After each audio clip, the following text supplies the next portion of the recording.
আজকে আমরা কথা বলবো ডায়াবেটিস নিয়ে। আপনার ডায়াবেটিস আছে, ওষুধ সঠিকভাবে খাচ্ছেন তো? আজকে আমরা জানবো ডায়াবেটিসের ওষুধ খাওয়ার সঠিক নিয়ম এবং একজন ফার্মাসিস্টের গুরুত্বপূর্ণ পরামর্শ। ভিডিওটি সম্পূর্ণ দেখুন, অনেক গুরুত্বপূর্ণ তথ্য জানতে পারবেন। ডায়াবেটিসের ওষুধের ধরন ও খাওয়ার নিয়ম প্রথমেই জেনে নেই ডায়াবেটিসের কিছু সাধারণ ওষুধ এবং এগুলো খাওয়ার সঠিক নিয়ম এবং সময়। মেটফরমিন, এই ওষুধটি খেতে হয় খাবারের পরে, বিশেষ করে দুপুর ও রাতের খাবারের পর। এটি শরীরে ইনসুলিন কাজ বাড়িয়ে দেয়, ব্লাড সুগার নিয়ন্ত্রণ করে। পার্শ্ব প্রতিক্রিয়া গ্যাস্ট্রিক বা ডায়রিয়া হতে পারে, তাই খাবারের পর খাওয়া উচিত।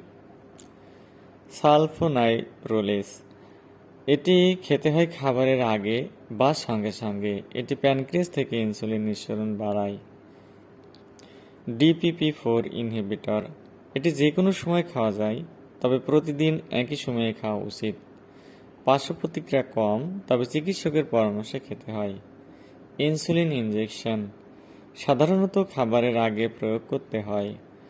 কোন টাইপ ইনসুলিন, কত ইউনিট এবং কখন নিতে হবে, এসব অবশ্যই ডাক্তারের পরামর্শ অনুযায়ী হতে হবে। একজন ফার্মাসিস্ট হিসেবে আমি কিছু পরামর্শ দিতে চাই। প্রেসক্রিপশন ছাড়া কখনো কোনো ওষুধ খাবেন না। রেগুলার সময়ে ওষুধ খাওয়া খুব জরুরি। পার্শ্ব প্রতিক্রিয়া দেখে যদি কোনো সমস্যা মনে হয়, তবে দ্রুত চিকিৎসকের পরামর্শ গ্রহণ করবেন।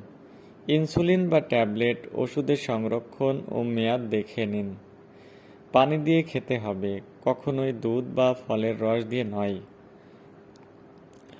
শুধু ওষুধ খেলেই হবে না, ডায়াবেটিস নিয়ন্ত্রণে মাথায় রাখতে হবে নিয়মিত ব্লাড সুগার চেক করার বিষয়টি।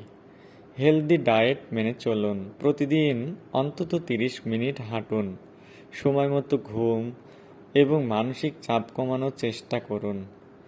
সবাই ভালো থাকবেন। আজকে পর্যন্ত যারা এখনো পর্যন্ত আমাদের বিডি হেলথ কেয়ার টিভিটি সাবস্ক্রাইব করেননি, তারা আমাদের চ্যানেলটি সাবস্ক্রাইব করে আমাদের সঙ্গে থাকবেন। আল্লাহ হাফেজ।